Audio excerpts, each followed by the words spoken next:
തിരുവനന്തപുരം അന്താരാഷ്ട്ര വിമാനത്താവളത്തിലെ സൂചനാ ബോർഡിലേക്ക് പെട്ടെന്നാണ് എന്തോ ഒന്ന് തുളഞ്ഞു കയറിയത്.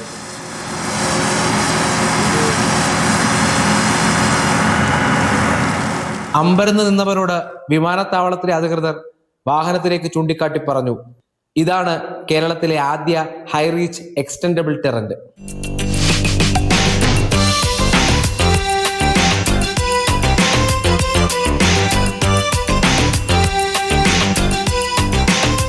വിമാനത്തിൽ തീപിടുത്തമുണ്ടാകുമ്പോൾ അത്യാധുനിക പ്രതിരോധ മാർഗങ്ങളിലൂടെ അപകടത്തിന് തോത് കുറയ്ക്കാനാകുമെന്നതാണ് പുതിയ അഗ്നിരക്ഷാ യൂണിറ്റിന്റെ പ്രത്യേകത.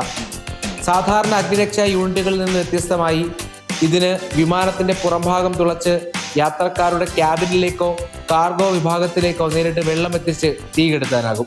ഇതിൻ്റെ എൻജിൻ വന്നിട്ട് വോൾവോ എൻജിനാണ്. ഇതിൻ്റെ acceleration 0 to 80 km/h speed achieve ചെയ്യുന്നതിന് വേണ്ടിയിട്ട് 30 സെക്കൻഡിൽ താഴെ മാത്രം മതി. അതുപോലെ ഇതിൻ്റെ ടോപ്പ് സ്പീഡെന്ന് പറയുന്നത് 120 km/h സ്പീഡാണുള്ളത്. ഈ വണ്ടി മൂവ് ചെയ്തുകൊണ്ട് തന്നെ നമുക്ക് പമ്പ് പ്രവർത്തിപ്പിക്കാം, നമുക്ക് തീ അണയ്ക്കുന്നതിനുള്ള സംവിധാനങ്ങളുണ്ട്. അതുപോലെ തന്നെ ചെറിയ ചെറിയ തീയുടെ മുകളിൽ കൂടെ ഈ വണ്ടി നമുക്ക് ഓടിച്ചു പോകുന്നതിന് വേണ്ടിയിട്ടുള്ള മറ്റ് പ്രൊട്ടക്ഷനുകളും ഈ വണ്ടിയിൽ അവൈലബിൾ ആണ്. അതുപോലെ തന്നെ അത് 1 മിനിറ്റിൽ 6000 ലിറ്റർ വെള്ളം പമ്പ് ചെയ്യാനുള്ള കപ്പാസിറ്റി ഈ വണ്ടിക്കുണ്ട്.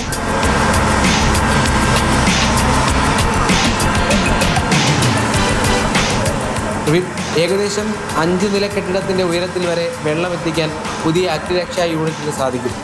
വാഹനത്തിൽ ഘടിപ്പിച്ചിരിക്കുന്ന അത്യാധുനിക തെർമൽ ഇമേജിംഗ് ക്യാമറ അടച്ചിട്ട ഭാഗങ്ങളിലെ തീയും വിമാനത്തിലെ ചൂടേറിയ ഭാഗങ്ങളും കണ്ടെത്താൻ സഹായിക്കുന്നു. ഇതേ രീതിയിലുള്ള 4 വാഹനങ്ങളാണ് തിരുവനന്തപുരം അന്താരാഷ്ട്ര വിമാനത്താവളത്തിൽ സജ്ജമായിരിക്കുന്നത്. വിദേശ നിർമ്മിതമായ വാഹനത്തിന് 12 കോടിയിലധികം രൂപയാണ് വില. സുരക്ഷയുടെ കാര്യത്തിൽ തിരുവനന്തപുരം അന്താരാഷ്ട്ര വിമാനത്താവളം ഒരു പടി കൂടി മുന്നോട്ട് പോവുകയാണ്. സുരക്ഷയാണ് പ്രധാനം എന്നാണ് അവർ ഓർമ്മിപ്പിക്കുന്നത്. പ്രേം ശശിയൊപ്പം രാഹുൽ ജി നാഥ്, മാതൃഭൂമി ന്യൂസ്, തിരുവനന്തപുരം.